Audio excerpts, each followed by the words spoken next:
Berbuat baik sama ibu bapak jangan main-main. Jangan buang ibu kita dan bapak kita ke panti jompo.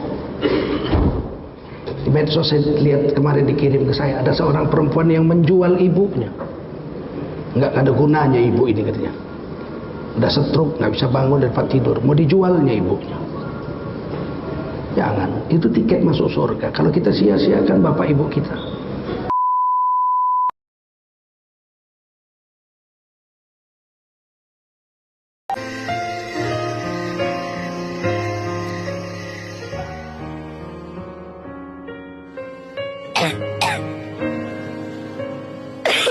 Pokoknya hari ini harus bayar. Aku bayar, aku bayar.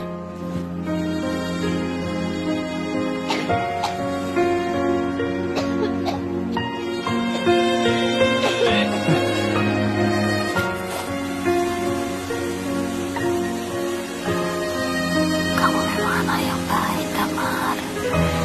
Ibu senang. Tidak banyak. Ibu.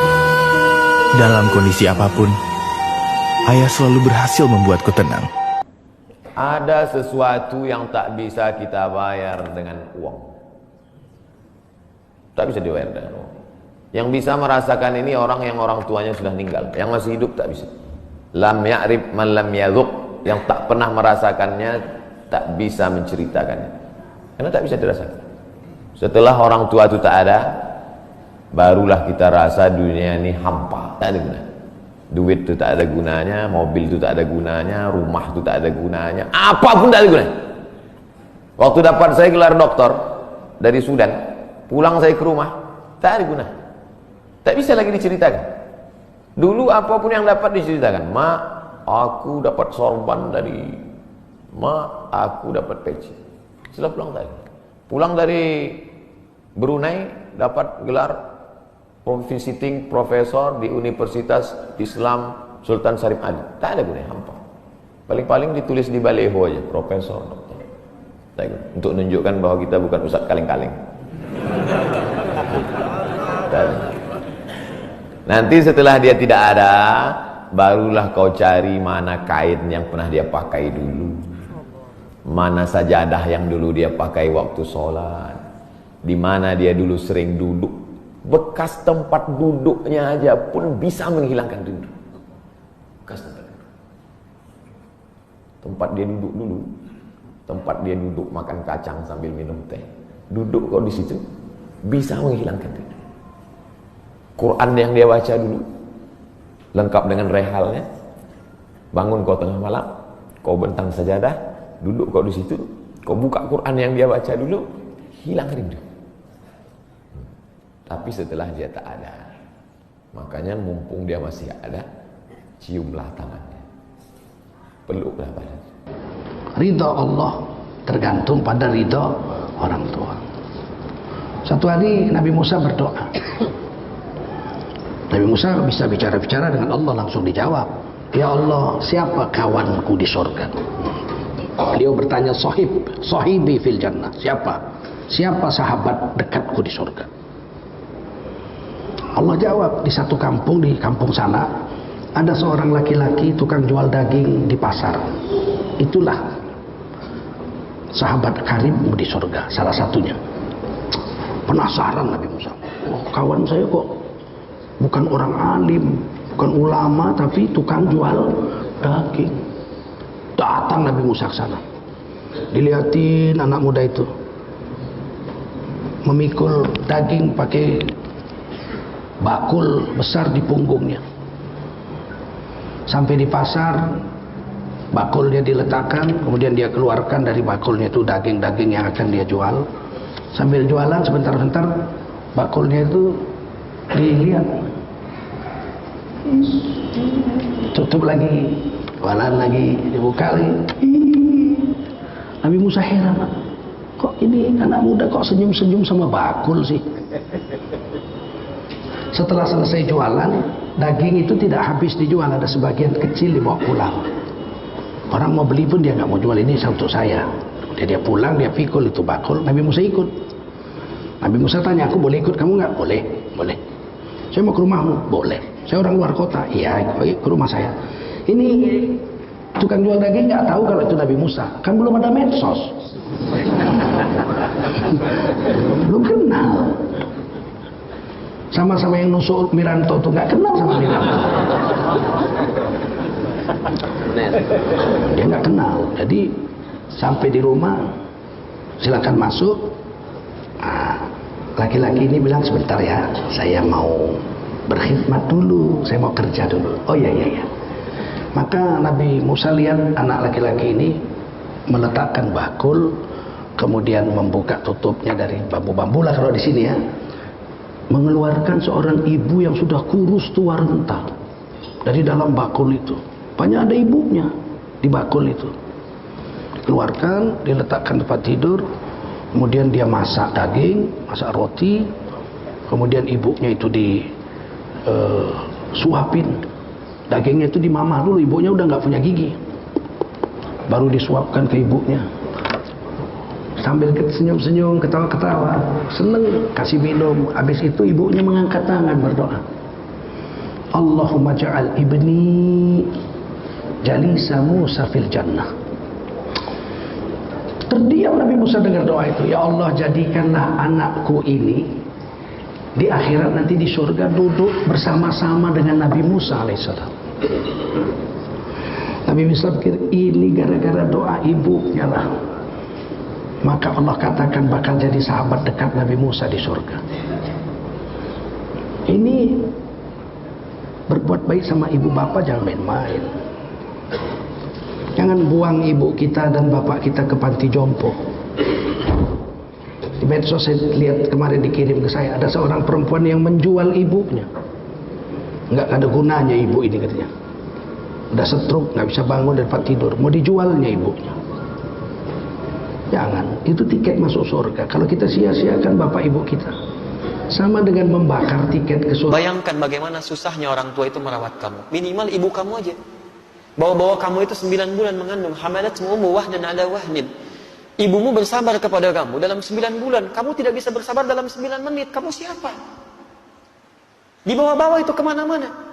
Sampai kalau di Quran surah ke-46 ayat 15 itu, posisi paling kiri sebelah atas, itu bahasanya bukan wahnan lagi, korohan. Kadang-kadang lelahnya tak tertahankan. Luar biasa. Di tafsir Quran surah ke-7 ayat 189. Falamma athqalat, maka tatkala semakin sulit, berat miling kanan susah, kiri susah. Allahu Akbar. Bahkan saat lahir masih diberikan ASI juga. Kadang-kadang diajak ke pesta, gitu kan? Ada haflah, ada zafaf. Begitu undangan mecahin gelas, ditahan-tahan malunya. Saat sakit parah luar biasa, minta ke dokter, ya Allah, dokter tolong yang terbaik. Kalau perlu ya Allah ambil nyawa saya. Kalau perlu, itu kalimat-kalimat itu keluar. Tiba-tiba setelah dewasa, cuma 9 menit tidak bisa bertahan dalam sabar berbakti pada orang tua. Ayo coba. Wa fisaluhu fi amaini an yashkurni, itu bagian dari syukur kepadaku. Wali walidayya ilayya al-masir. Ayat 15 ini yang indah. Wa in jahadaka ala an tusyrika bima laysa laka bihi ilmun fala tuti'ahuma. Tapi jika ibunda kamu atau ayahanda kamu beda keyakinan denganmu, kemudian memaksa engkau untuk beribadah menurut kepercayaannya, jangan ditaati. Tolak dengan cara yang lembut. Wa sahibhuma fid dunya ma'rufa. Tapi jangan sampai perbedaan keyakinan itu menjadikan kamu berbuat buruk pada orang tua. Tetap temani dia. Bahasanya sahib dari kata sahabat. Sahib itu sesuatu yang lekat. Zamannya ashab. Ada orang yang lekat dengan surga tak terpisahkan, ashabul jannah. Ada orang yang lekat dengan neraka tak terpisahkan, ashabun nar. Makanya disebut dengan sahabat, lekat. Lekat itu sekalipun fisiknya tidak berada bersama-sama, tapi Masya Allah tetap mendoakan dalam kebaikan. Orang tua yang berbeda agama saja, kata Quran, tetap pergaul dengan kebaikan dalam urusan dunianya. Doakan dia. Tingkatnya tinggi. Karena itu masih ada kewajiban bagi kita untuk berdakwah dengan kelembutan. Ya, silahkan di Quran surah ke-16 ayat 125. Ud'u ila sabili rabbika bil hikmah. Ajak yang belum paham dengan jalan kepada dengan hukum Allah itu ke jalannya dengan hikmah. Ya, jangan dengan kalimat yang tidak menyenangkan. Ajak dulu dengan hikmah, doakan, lembutkan. Saya sarankan kalau ada orang-orang keras, susah diberikan peringatan, jangan dilawan dengan kekerasan lagi, salah itu. Dengan doa dulu, Pak. Ya, yang pertama Islam ajarkan kalau orang tua sudah tidak ada, ya ini ketika dia meninggal, ya, Selain memang dimandikan, dikafankan, disolatkan, dikuburkan, ya ini bayarkan hutang mereka. Bayarkan hutang mereka. Tidak ada hutang piutang lagi. Ketika mau disolatkan mayitnya, di depan antum, anda sekalian terbujur sosok mayit orang tua kami. Kalau seandainya punya hutang piutang, maka kami anak bertanggung jawab sebelum melakukan sholat tersebut. Karena Rasulullah tidak mau melakukan sholat mayit kalau masih ada orang ini berhutang, gitu ya. Kemudian, yakni menyambung tali silaturahmi dengan teman-temannya yang masih hidup. Bapak cari teman orang tua bapak siapa? Katakan saya anak fulan bin fulan. Sehingga kita akan tahu siapa orang tua kita. Kalau dia pernah berbuat salah, mintakan maaf. Kalau dia punya kelebihan, kembangkan kelebihan yang dia miliki. Kemudian kita boleh membadalkan haji orang tua kita. Badalkan haji orang tua. Anak yang membadalkan lebih afdal. Kalaupun tidak, orang soleh boleh diperbolehkan, kata ulama. Atau kemudian, yakni kita beramal soleh mengatasnamakan dia. Beramal soleh, buatkan dia sebuah hal yang baik. Anak ada rezeki, anak pengen kasih ini masjid, didalemin sumur bornya, supaya airnya bertahan sekian ratus tahun. Ya Allah, kalau seandainya ini baik, ya Allah, jadikan pahala untuk orang tuaku, ya Allah. Minta yang terbaik sama Allah melalui sebuah amal soleh. Karena kita boleh bertawasul dengan amal soleh. Sisanya jangan kering bibir Pak, kecuali mengatakan Rabbighfirli wali walidayya warhamhuma kama rabbayani. Ini zaman Rasul, Nabi pernah dipentangkan alam barzah. Beliau melihat orang yang dicambuk oleh malaikat, berhenti cambuk malaikat. Bertanya yang dicambuk ini, lima takifu min darbik. Kenapa kau hentikan cambukanmu wahai malaikat? Kata si mayit ini, cambuk aku. Kenapa kau hentikan? Apa kata malaikat? Kaifa adribuk wa waladuk istighfarulak. Bagaimana aku bisa cambuk kamu? Anakmu di dunia selalu beristighfar untukmu. Istighfar anak yang soleh bahkan bisa menghentikan azab kubur orang tuanya. Masya Allah. Ini buku buat bapak, ada bahasan di dalam insya Allah. Wa maluka li abika. Kalau bahasa Rasul begitu. Kamu dan harta yang kau miliki milik orang tuamu. Harta itu jangan cuma dikaitkan sama materi. Bahwa setiap kebaikan yang kita miliki itu harta kita. Yang bakal masuk ke lubang kubur kita. Lihatlah mayit. 3 yang mengantar, 2 kembali, 1 menetap kan. Sanak, famili, harta dan amal soleh mengantar kita ke lubang kubur. Sanak, famili, harta kembali yang tetap amal soleh. Harta yang kau miliki dalam bentuk kebaikan akan menjadi kebaikan buat orang tuamu. Maka kalau anak ini memang betul-betul baik, ini yang kata Rasul, idza mata ibnu adam in qata amalu ila min salas. Shadaqatin jariyah au ilmin yuntafa'u bi aw waladin shalih yad'u lahu. Kalau meninggal anak Adam sudah putus semua hubungan kecuali 3. Sedekahnya ketika hidup yang berkepanjangan, ibu bersedekah, ibu berbuat baik. Ini yang nggak pernah bisa dibayar, melahirkan, membesarkan kita. Kemudian yang kedua, ya ini ilmu yang bermanfaat yang pernah diajarkan. Karena beliau kita bisa makan pakai sendok loh Pak. Karena beliau kita bisa bagaimana cara mandi, mengambil air dengan gayung. Hal-hal yang simpel, jangan pakai bahasa yang susah lah. Ingat itu, ingat orang tua kita. Kalau tidak ada mereka kita nggak bisa. Atau apa? Doa anak yang soleh. Nah anak yang soleh inilah yang kewajiban kita untuk jangan kering nih bibir mengatakan kama rabbayani shaghira. Kalimat kama rabbayani itu hak anak. Orang tidak ada yang berhak. Seperti dia rabbayani. Seperti dia menyayangiku, membesarkanku, mencintaiku. Ya Allah sayangi dia. Di alam kubur sana. Kita orang laki sering berziarah. Zurul kubur tuzakirukumul maut. Jangan makam-makam yang kita nggak kenal kita datangin, orang tua kita nggak tengokin, salah. Ini makam orang tua lebih utama. Masuk kita ke lubang kubur, assalamualaikum ahlal kubur. Masuk ke dalam langsung menghadap kiblat, ini kuburan depan kita.